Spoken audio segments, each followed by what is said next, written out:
From the last video, we already know components of graphs and different types of graph you can expect in AP Physics 1. The very first graph for this class is position over time graph. This graph is representing the relationship of a position of the object at a specific time. We can see on the horizontal axis, it has time, and on the vertical axis, it has position.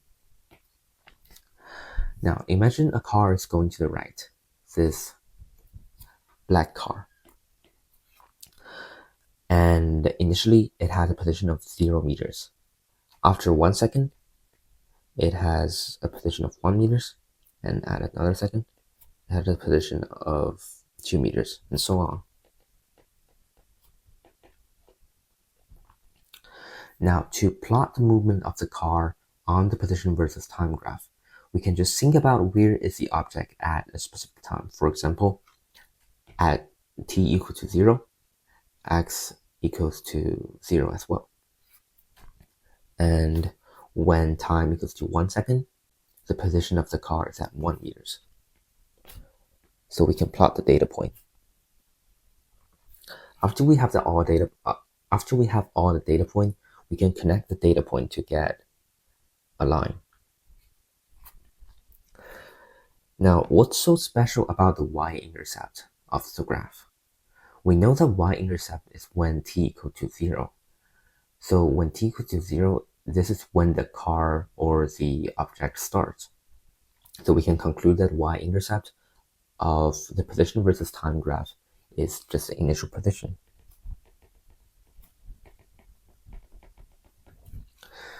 Now, the initial position doesn't have to be at the origin. And by the way, in real life, the initial position could just be a reference point. For example, the blue car over here. It starts at x equals to -1. So on the position versus time graph, we can plot this. After 1 second, it moves to the left at x equals to -2. And after another second, it's at -3 meters. And we can plot them on the graph. The most important part of a position versus time graph is the slope of the graph.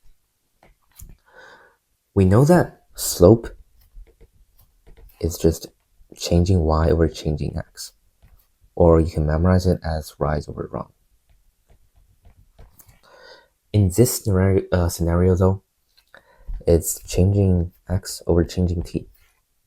Now, if you look at the first video, the changing position over changing time is just the average velocity.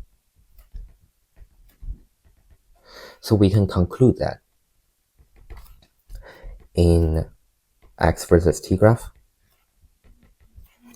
the slope is representing the velocity.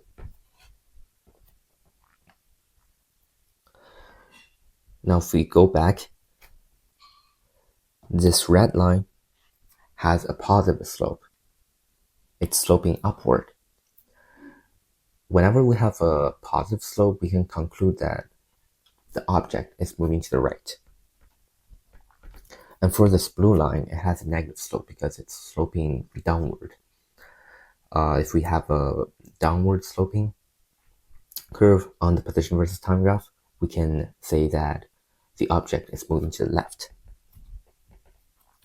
Now, what if we have a 0 slope, meaning that at any second, the object is just staying at one position? Connect to what we say previously about the correlation between velocity and the slope. 0 slope is just 0 velocity, meaning that if you see a horizontal line on the position versus time graph, it just indicates that the object is not moving. Now, what if we have a constant slope, meaning that the slope doesn't change? Or you can understand it as a linear line. Both the red line and the blue line is a constant slope. If we connect to velocity, a constant slope just means constant velocity. Or you can think of it as no acceleration.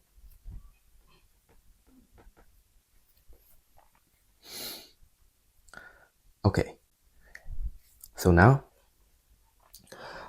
if we have a scenario when at the car at 0 second, it's at 0 meters, and at 1 second, the car moves 1 meters, but at 2 seconds, the car moves to 3 meters, and at another second, the car moves to 6 meters, and so on. You can see the gap between each second is getting larger. So if we connect the plot, we can see there's a increase in the slope. So the slope becomes steeper, right?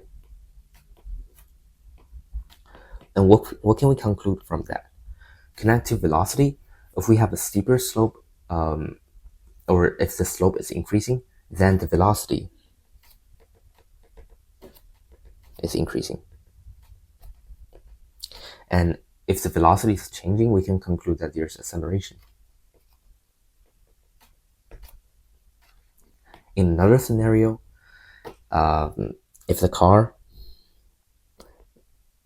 is, for the first second, it moves like 5 meters or 4 meters.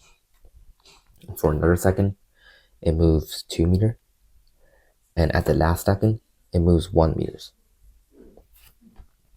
We can see the gap between each second is getting smaller. So now we have a shallow, the slope that's becoming more shallow. Or you can see the slope is becoming flat. In this case, if the slope is decreasing, we can conclude that the velocity is decreasing.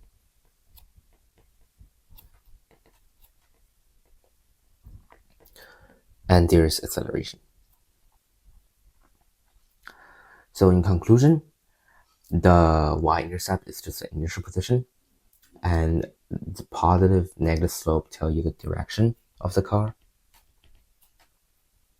Direction. And for the shape of the slope, zero slope, constant slope, steeper slope, or shallower slope, we can connect these to the velocity. Zero slope means zero velocity, constant slope means constant velocity, steeper slope means the velocity is increasing, and shallower slope means the velocity is decreasing. Okay, now we can look at this practice. We can see that from 0 to 1 second, the slope is becoming shallower. So it can be concluded that the car is decreasing speed. And from 1 to 2 seconds, we can see that it has a constant slope, but it's downward sloping, so it's negative slope. So from 1 to 2 seconds, we can conclude that the car is moving to the left, but at a constant speed. By the way, from 0 to 1, it's moving right. And from 2 to 3 seconds, we can see there's a concave up shape. So the slope is increasing, so the velocity is increasing.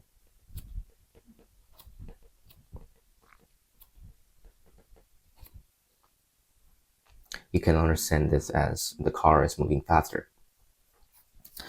And it's upward sloping, so it's moving to the right. And from 3 to 4 seconds, we can see a zero slope. Here there's no slope, meaning that zero velocity. And if you think of an object that has zero velocity or zero speed, then that means the car is not moving, right? The position is not changing.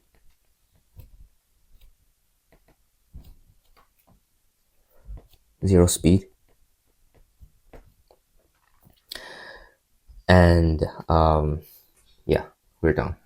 If you have any questions, you can leave comments in the comment section. See you next time.